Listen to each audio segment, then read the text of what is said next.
मी अर्णव दीपक पाटील, राधानगरी विद्यालय राधानगरी इयत्ता 6वीचा विद्यार्थी आपल्या समोर विषय मांडतोय छत्रपती राजर्षी शाहू महाराज व शैक्षणिक विकास। हिरे माणिके सोने उजळा, जय जयकार करा, जय राजश्री शाहू राजा, तुम्हा मानाचा मुजरा, तुम्हा मानाचा मुजरा। गोरगरिबांच्या झोपडीमध्ये ज्ञानाचा दिवा पेटवा म्हणून आयुष्यभर एखाद्या दिव्याप्रमाणे तेवत राहणारा एक नंदादीप। जे पालक आपल्या मुलांना शाळेत घालणार नाहीत त्यांना 1 रुपया दंड ठोकणारा असा लोकराजा म्हणजे शाहू राजा होय। शाहू महाराजांचा जन्म 26 जून 1874 रोजी कागल येथील गाडगे घराण्यात झाला। त्यांचे पूर्ण नाव यशवंतराव जयश्रीराम गाडगे होते।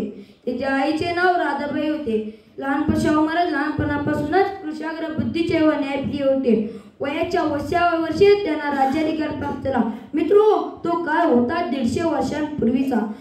छत्रपती घराण्याचं कोल्हापूर पोरकं झालं होतं। राज्य होतं पण कर्तबदार राजाच नव्हता, मंदिर होतं पण गाभाऱ्यात देवच नव्हता।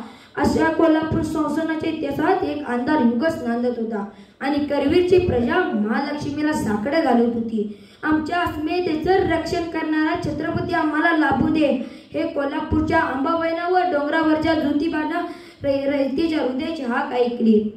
रयतेच्या हृदयाची हाक ऐकली। शाहू महाराजांनी 1897च्या दुष्काळात प्रजेला काम मिळावे म्हणून तलाव बांधण्यात घेतली।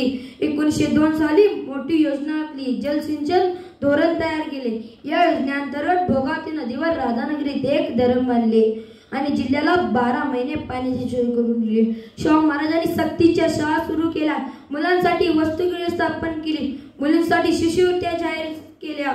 या शिक्षणाबरोबर कला, क्रीडा, नाट्य या कलांनाही उत्तेजन दिले।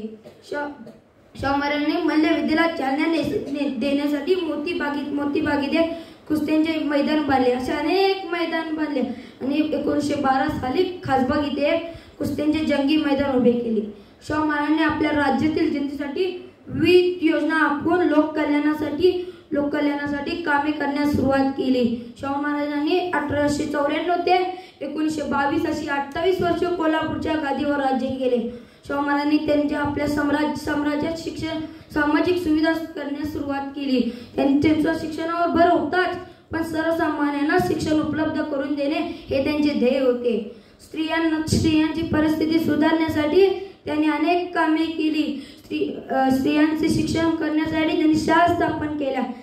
विधवा पुनर्विवाहांना कायदेशीर मान्यता दिली आणि बालविवाह रोखण्यासाठी त्यांनी प्रयत्न केले।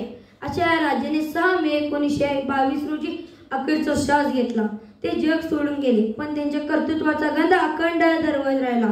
त्यांच्या शरीराप्रमाणे त्यांचे मनही मोठे होते। म्हणून मला म्हणायचे वाटते, असा देह मिळवावा चंदनासारखा झिजवावा, असा देह मिळवावा चंदनासारखा झिजवावा, आयुष्य संपले तरी सुगंध दरवळत राहावा। असा राजाला लोकराजा का म्हणले जाते?